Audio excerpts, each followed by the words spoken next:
Hello everyone. आज हम शुरू करने जा रहे हैं इस कोर्स का पहला कोर कॉन्सेप्ट, लिक्विडिटी। ये कॉन्सेप्ट ट्रेडिंग में इतना इम्पोर्टेंट है कि अगर आपने इसे समझ लिया तो आप मार्केट को उसी विजन से देखना शुरू कर देंगे जैसे स्मार्ट मनी देखती है। ज़्यादातर रिटेल ट्रेडर्स प्राइस के पीछे भागते हैं, लेकिन स्मार्ट मनी हमेशा देखती है कि लिक्विडिटी कहाँ छिपी है। आज के सेशन में हम एग्जैक्टली वही समझेंगे। लिक्विडिटी होती क्या है, कहाँ ये मिलती है, और स्मार्ट मनी इसका यूज़ कैसे करती है।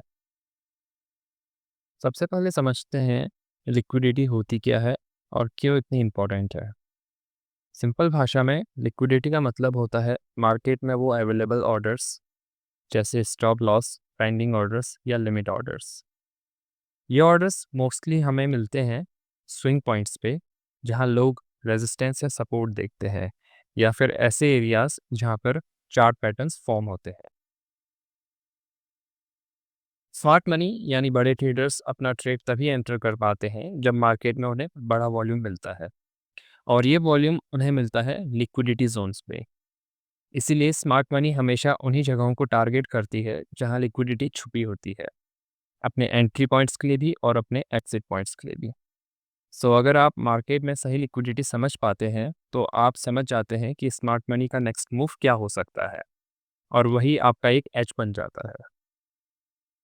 आप समझते हैं कि स्मार्ट मनी यानी इंस्टीट्यूशंस, बैंक और हेज फंड्स लिक्विडिटी का यूज़ कैसे करते हैं। सबसे पहले ये लोग उन एरियाज को हंट करते हैं जहां रिटेल ट्रेडर्स के ऑर्डर लगे होते हैं, मोस्टली स्टॉप लॉसेस या पेंडिंग ऑर्डर्स। क्योंकि उन्हें अपने लार्ज वॉल्यूम्स को फिल करने के लिए लिक्विडिटी चाहिए होती है, तो ये इंटेंशनली उन प्राइसेस को उन लेवल्स तक ले जाते हैं जहां रिटेल ऑर्डर्स टैग्ड होते हैं, जैसे सपोर्ट के नीचे या रेसिस्टेंस के ऊपर। जब वो लेवल हिट हो जाते हैं तो पेंडिंग ऑर्डर्स ट्रिगर होते हैं और मार्केट में वॉल्यूम आता है, और इसके कारण जो रिटेल ट्रेडर्स होते हैं वो अक्सर ट्रैप्ड हो जाते हैं। उनको लगता है कि एक ब्रेकआउट हुआ है, बट एक्चुअली वो एक ट्रैप बन चुका होता है लिक्विडिटी कैप्चर करने के लिए। सो लिक्विडिटी कभी रैंडम नहीं होती, and it is always engineered and targeted by smart money. अब बात करते हैं लिक्विडिटी के टाइप्स की। सबसे पहले लिक्विडिटी का मतलब होता है पेंडिंग ऑर्डर्स, जहां मार्केट इंटरेस्टेड है। ये लिक्विडिटी जनरली 4 टाइप्स के होते हैं। पहला, बाय साइड लिक्विडिटी। ये ऑर्डर्स हमेशा प्राइस के ऊपर होते हैं, जैसे स्विंग हाइस या की रेजिस्टेंस लेवल के ऊपर। स्मार्ट मनी इन ऑर्डर्स को टारगेट करता है जब उन्हें शॉर्ट पोजीशन से एग्जिट करना होता है। Second, sell side liquidity. ये ऑर्डर्स प्राइस के नीचे स्टैक्ड होते हैं, स्विंग लोस या इंपॉर्टेंट सपोर्ट लेवल्स के नीचे। जब स्मार्ट मनी को लॉन्ग करना होता है तो वो इन लोस को ब्रेक करके लिक्विडिटी ग्रैब करते हैं। थर्ड है हमारा इंटरनल रेंज लिक्विडिटी। ये लिक्विडिटी रेंज के अंदर होती है, जैसे मिनी हाइज और लोस। ये माइनर लिक्विडिटी होती है जिसे शॉर्ट टर्म ट्रैप्स के लिए यूज़ किया जाता है। फोर्थ है हमारा एक्सटर्नल रेंज लिक्विडिटी। ये लिक्विडिटी रेंज के बाहर होती है, मोस्टली पुराने स्विंग हाइज या लोस पे। ये हाई प्रोबेबिलिटी टारगेट्स होते हैं जहां स्मार्ट मनी अपना रियल मूव प्लान करती है। सो ध्यान रखें, हर लिक्विडिटी में एक अपना इंटेंट होता है। मार्केट कभी भी रैंडमली किसी हाई या लो को नहीं तोड़ता। इस चार्ट में हम क्लियरली ऑब्जर्व कर सकते हैं कि स्मार्ट मनी कैसे लिक्विडिटी को टारगेट करता है अपनी एक इंटेंशनल मूव क्रिएट करने के लिए।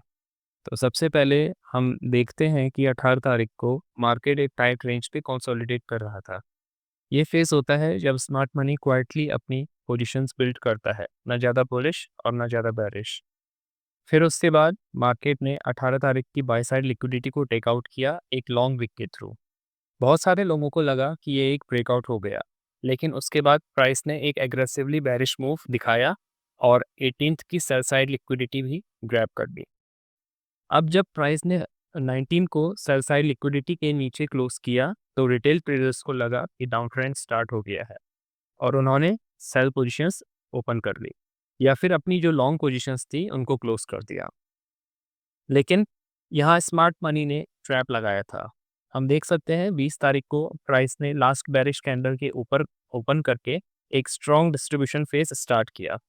प्राइस ने एग्रेसिवली ऊपर जाना शुरू किया और सभी measure by side liquidity levels को क्लीन कर दिया। तो ये है एक क्लासिक ट्रैप, बायर्स और सेलर्स दोनों को मैनिपुलेट करके लिक्विडिटी ग्रैब करना।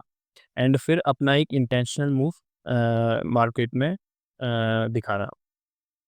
इसे हम पावर ऑफ 3 भी कहते हैं, जिसमें मार्केट पहले एक्यूमुलेट करती है, फिर लिक्विडिटी हंट करती है मैनिपुलेशन में, और फाइनली एक डिस्ट्रीब्यूशन फेज हमें देखने को मिलता है।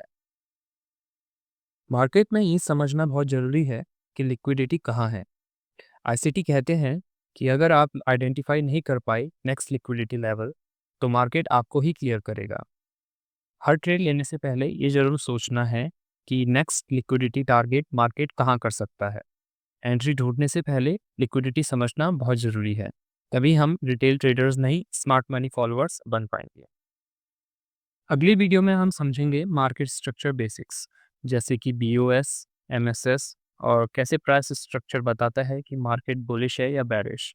ये समझना बहुत ज़रूरी है अगर आप ब्लाइंड एंट्री से निकलकर एक स्ट्रक्चर बेस्ड ट्रेडिंग करना चाहते हैं। तो मिलते हैं अगले पार्ट में। Thank you.